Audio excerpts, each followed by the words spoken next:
मैं उन कुछ सौभाग्यशाली व्यक्तियों में से हूँ जिसे प्रतिवर्ष महाराज श्री के जन्मोत्सव में आने का सौभाग्य मिलता है। पूज्य कमल नयन दास जी महाराज हम सब के अभीष्ट हैं और आपका जब भी आदेश होता है तो हम लोग को ये सौभाग्य मिल जाता है। श्री राम जन्मभूमि मंदिर आंदोलन के समय मेरे पास विश्व संवाद केंद्र, मीडिया सेंटर और जो नीति बनाने वाली समिति थी उसका मैं कुछ लोगों के साथ काम करने का अनुभव था और मैं भारतीय जनता युवा मोर्चे का अध्यक्ष भी था प्रदेश का। माननीय उमा श्री भारती रितंबरा जी के साथ में बहुत सारी सभाओं को जहाँ करने का अवसर मिला, वहीं जब भी अयोध्या में आंदोलन के संदर्भ में या किसी प्रदर्शन के संदर्भ में आना होता था तो पूज्य महाराज श्री नृत्य गोपाल दास जी महाराज के मणिराम छावनी एक ऐसा क्षेत्र था जो सबको संरक्षण भी देता था, आशीर्वचन भी देता था और भोजन भी देता था। हम लोग अयोध्या में रहते थे, कहीं भोजन नहीं हो तो 24 घंटे मणिराम छावनी में महाराज जी का प्रसाद जरूर मिलता रहा। महंत रामचंद्र परमहंस जी और महाराज श्री नृत्य गोपाल दास जी महाराज दो ऐसे संत रहे हैं जिनको पूरा भारत नहीं पूरा विश्व सम्मान की दृष्टि से देखता है। आज उनका 86वां जन्मोत्सव है और तमाम पूज्य संतों का समागम है यहाँ पर। ये उत्सव 7 दिनों तक चलेगा और इसमें मैं कह सकता हूँ कि जो कार्यक्रम होते हैं वो उच्च स्तरीय होते हैं, उनका एक स्तर होता है। आज जिसे श्री राम कथा का श्रवण लोग करेंगे तो पूज्य गोस्वामी जी कथावाचक के रूप में व्यासपीठ पर हैं। ये अयोध्या का इतिहास भी है और ये अयोध्या का एक साक्ष्य भी आंदोलन का है। मणिराम छावनी का क्षेत्र, छोटी छावनी। तो मैं 3 पीढ़ियों के साथ में आज बैठा हूँ।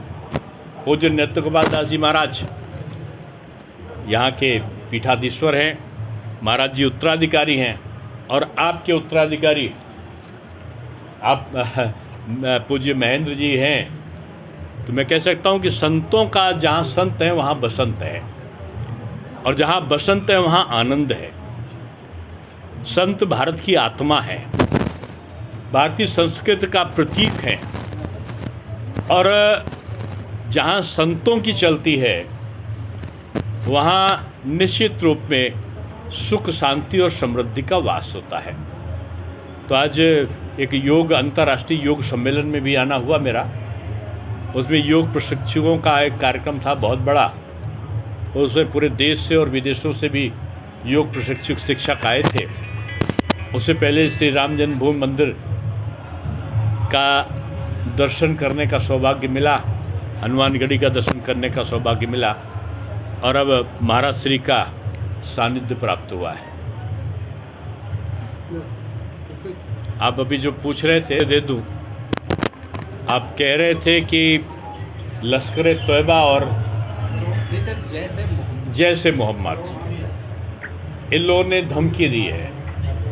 ये मोदी जी का और योगी जी का युग है। यहाँ संतों के चरण हैं। यहाँ ये लश्कर तोयबा हो चाहे जैसे मोहम्मद हो या इनके अब्बा जान पाकिस्तान हो, यहाँ धमकी से काम नहीं चलने वाला।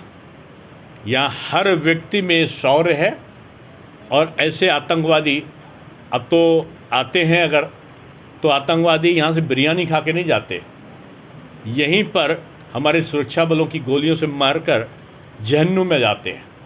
तो जिसने भी ये धमकी दी होगी वो जहन्नुम में जाने के लिए तैयार रहे। लेकिन सर असदुद्दीन ओवैसी कहते हैं कि ये नई हुकूमत में मुसलमानों की हत्या की जा रही है।